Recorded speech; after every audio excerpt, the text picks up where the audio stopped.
Hello guys, कल हमने लूनी नदी व माही नदी के बारे में डिस्कशन किया था, जिसमें माही नदी का कुछ जो चैप्टर था वो बाकी बच गया था। जैसे कि माही नदी के अन्य नाम क्या क्या है, तो माही नदी को वागड़ की गंगा, दक्षिण राजस्थान की गंगा, आदिवासियों की गंगा, दक्षिण की स्वर्ण रेखा आदि अन्य नामों से भी जाना जाता है।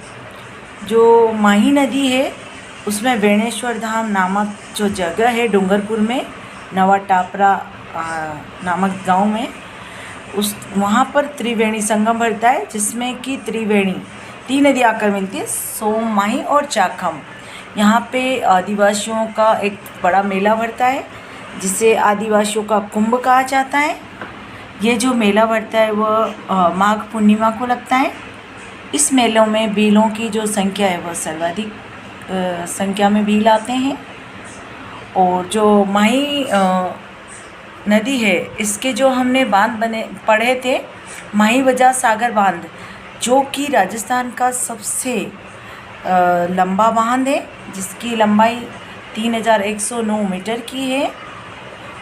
और जो जाखम बांध है उसकी जो लंबाई है, ऊंचाई है, वह 81 मीटर है और ये राजस्थान का सबसे ऊंचा बांध है। यानी कि माही नदी पर माही वजह सागर जो है सबसे लंबा राजस्थान का जो बांध है वह भी माही नदी में, और राजस्थान का जो सबसे ऊंचा बांध है जाखम बांध, जो प्रतापगढ़ में 81 मीटर, ये भी माही नदी पर बनाया गया है।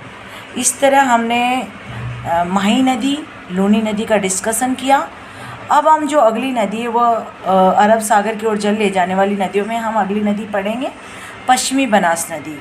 जो पश्चिमी बनास नदी है उसका जो उद्गम है वह नया सानवारा गांव सिरोई से होता है, और इसका जो संगम है ये लिटिल कच्छ कारण गुजरात में होता है, और ये अपना जल अरब सागर की ओर ले जाती है। जो पश्चिमी बनास नदी है वह सिरोई से निकलती है, और सर्वाधिक इसका जो विस्तार है सिरोई में, इसके बाद में अरब सागर से गुजरात में प्रवेश कर जाती है। जो पश्चिमी बनास नदी है उसकी जो लंबाई है 266 किलोमीटर है कुल लंबाई, और इसकी जो राजस्थान में लंबाई है वो 50 मीटर की लंबाई है। इसके आगे का जो भी चैप्टर बचा है, आगे का जो भी डिस्कशन है, हम दूसरे वीडियो में करेंगे पश्चिमी बनास के बारे में।